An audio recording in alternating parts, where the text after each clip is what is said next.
Olá, queridos, bem-vindos ao nosso programa. Há cerca de uns 13 anos atrás, ela foi acometida por uma grave enfermidade, uma verdadeira prova de fogo e demonstração de fé inabalável. Então, hoje, não estou com a Márcia aqui, muito especial, mês da mulher, março. Eu não sei se é porque é meu aniversário, porque eu faço aniversário em março, né? É o mês da mulher. Mas, olha, é um prazer em receber aqui a Renata. Renata é membro da ADVEC Recreio, né? Então ela vai contar um pouquinho aqui da história dela, onde Jesus fez o impossível, né, ser possível. E aí, Renata? Na verdade, pastora Márcia, em 2005, né, 2004, final de 2004, eu estava ministrando num culto de jovens e naquele momento, no meio da mensagem, eu comecei a me sentir muito mal. Eu fiquei sem audição, assim, muito comprometida, terminei, passando muito mal, fui para casa e não tinha noção do que estava por vir. Fui a alguns médicos, fui medicada, sem diagnóstico. Após 7 meses, em junho, precisamente junho de 2005, 7 de junho de 2005, eu acordei com a dor que eu tinha sentido há 7 meses atrás, mas assim, muito pior. E aí comecei, naquela terça-feira, a ir a vários hospitais, ia e voltava, e sem diagnóstico. Até que, de quinta para sexta, eu já não dormia mais, com muita dor. Eu liguei para a Marisa, que hoje é a pastora Marisa, minha amiga, aqui do projeto. E naquele momento ela fez uma oração por mim. E eu pedi a Deus que me revelasse o que estava acontecendo. Era muita dor, eu senti uma dor muito forte na cabeça, uma dor quase que insuportável. E aí naquele momento, o Senhor deu uma palavra ao meu esposo.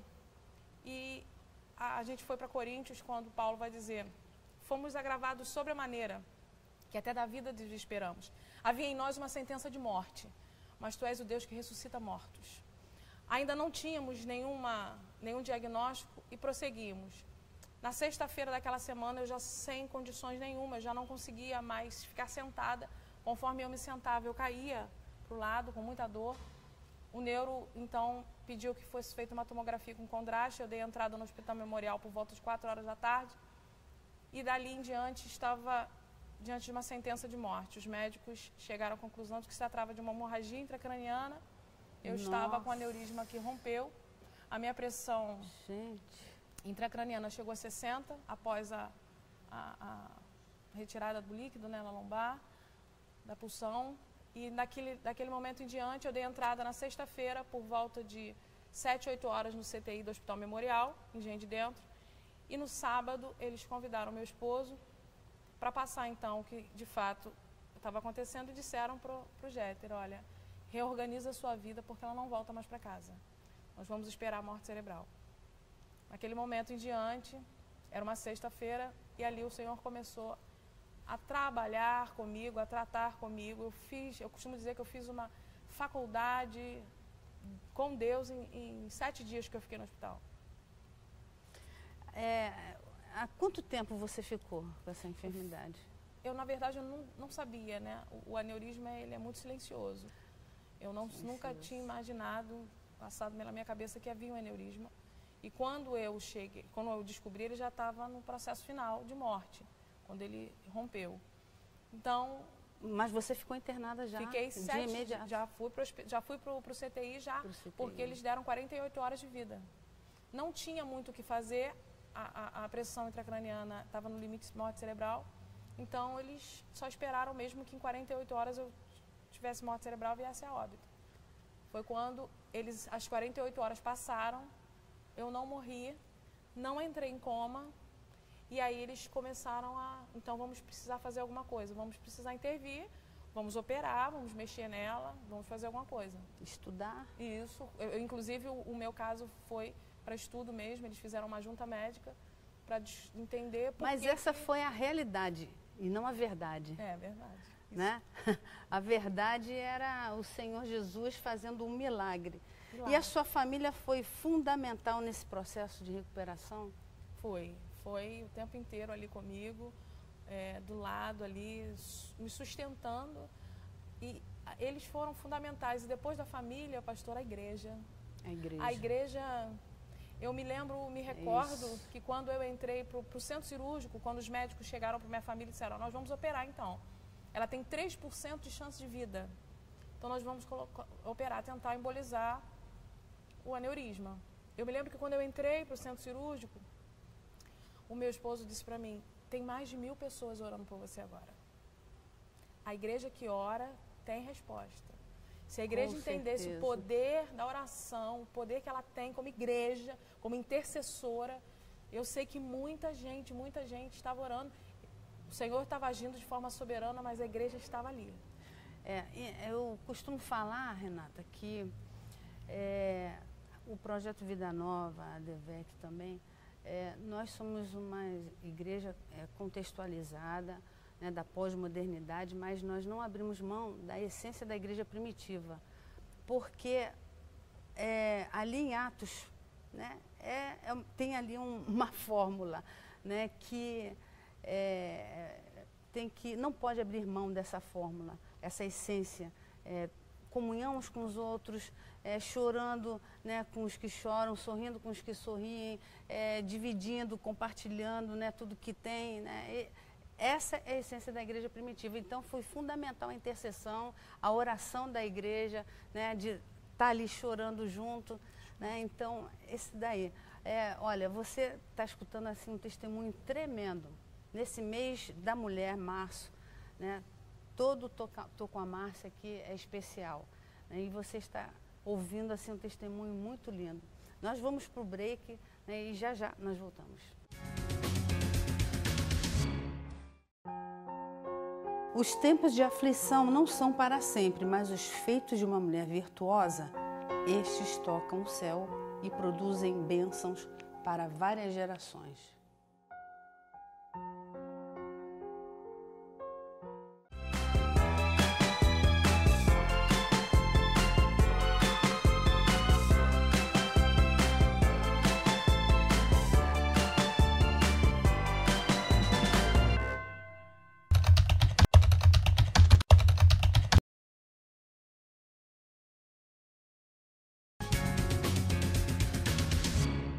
Olá, queridos, estamos de volta ouvindo aqui um testemunho tremendo da querida Renata Weber. Ela teve um aneurisma, olha só, é uma doença silenciosa, né? E eu tenho uma pergunta aqui muito legal, interessante. O que te manteve confiante a crer que essa doença não era para a morte? Eu tive uma experiência dentro do hospital. Na verdade, eu achei a princípio que o Senhor me recolheria. Até porque quando eu era jovem, eu aceitei Jesus aos 12 anos. Uma vez eu pedi ao Senhor que se um dia eu tivesse que me afastar da presença, se um dia eu fosse sair da presença dEle, que antes disso Ele me tomasse. E a princípio eu achei que o Senhor ia me recolher para não me perder. Mas só que eu fui surpreendida pelo Espírito Santo no hospital, porque no dia que os médicos chegaram para a enfermagem e disseram, ela tem 24 horas para vir a óbito, Deus usou uma mulher, uma enfermeira dentro daquele hospital chamada Serli. E aquela mulher, muito sensível à voz do Espírito Santo, o Senhor disse para ela, vá até o boxe 6 e levante uma oração porque ela não vai morrer. E ela começou a orar por mim ali naquele CTI e quando ela começou a orar, quando ela terminou de orar, ela disse assim, o Senhor manda dizer que você não morre. Naquele momento eu falei para ela, eu creio, se Ele está dizendo, se o Senhor decidiu isso, eu creio. Então, naquele momento, eu passei a entender de que o Senhor estava querendo me ensinar muitas coisas para uma obra específica que Ele tinha comigo quando eu saísse daquele lugar, porque Ele disse que me tiraria dali e tirou. Olha, a oração que a gente faz não tem que ter assim uma revelação mesmo, verdade, né? Uma revelação, porque quando eu aceitei um desafio de ser vereadora, uma vez eu orei ao Senhor e falei assim, Senhor, eu quero ser conhecido no inferno. Então, quando eu estava ali, no plenário da Câmara, eu realmente sem orar, nossa oração é forte, né? Então, Deus, assim, tem propósitos ainda para cumprir na sua vida, como tem propósitos para cumprir na vida de vocês que estão aí nos assistindo. Eu tenho aqui uma última pergunta. Mesmo doente, você falava do amor de Cristo para outras pessoas? Sim, eu tive várias experiências dentro do CTI. E no CTI eu tive que lidar com muitas pessoas que trabalhavam na área da enfermagem que eram afastadas do caminho do Senhor, desviadas, pessoas que já não frequentavam mais. E eu me recordo de um dia, ela ali me trocando, porque eu dependia exclusivamente deles ali, eu não me mexia, e ela começou a louvar uma enfermeira e ela disse assim, eu disse para ela assim, poxa, que lindo, você tem uma voz linda. E ela disse, eu era ministra de louvor. E eu disse para ela assim, não é mais? Ela falou, não. Eu falei, por quê? Volta. Volta porque você é livre para voltar. Eu hoje estou aqui, eu não posso ir à igreja, eu não posso assistir um culto, você é livre. Quando você sai daqui, volta. E aí, naquele dia, ela parou, olhou para mim e falou assim, eu preciso voltar. E ela começou a cantar comigo. E ali o Senhor começou a ministrar. E Deus usou ela para mim ali. E Deus me deu a oportunidade de falar para muitas pessoas ali dentro no leito. E uma experiência, pastora, que eu tive no CTI, que eu sempre gosto de compartilhar. Algumas pessoas chegavam para mim, eu estava ali sem banho, eu estava ali sem nada, né? Só com a roupa do CTI, nem aliança eu podia usar. E eles diziam assim, mas você é muito bonita, que rosto lindo e tal. E eu, a princípio, concordei e depois falei, Senhor, não havia beleza em mim. Não há beleza numa pessoa que está caminhando para a morte. E ali o Espírito Santo disse para mim, você precisa entender uma coisa, que as pessoas não vão te ver, elas têm que me ver em você.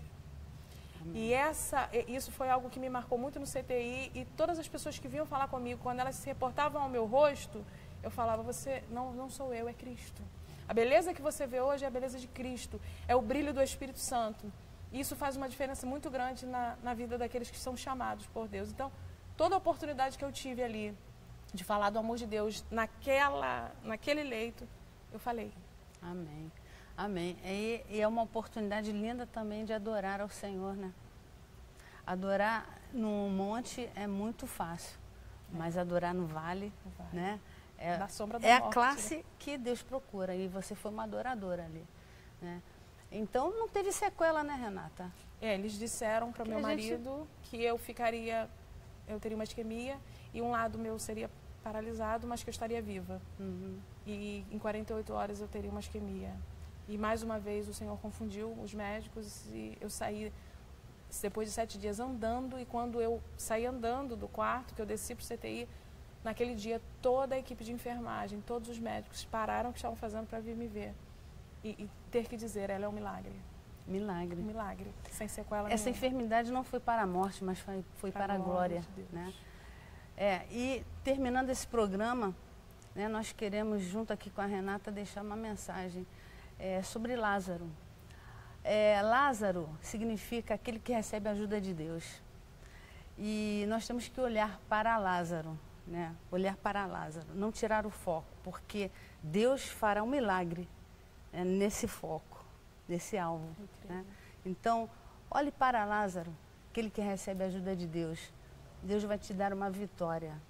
Adore, né? Enquanto você estiver olhando para Lázaro, você tem que ser um adorador, porque o Senhor é o Deus dos impossíveis, né? Então, quero agradecer aqui a visita da Renata, compartilhando, né, esse testemunho lindo, o mês da mulher. Não saia daí, olha, tem muito mais no Projeto Vida Nova na TV, né? E eu termino dizendo para você que Deus te abençoe muitíssimo.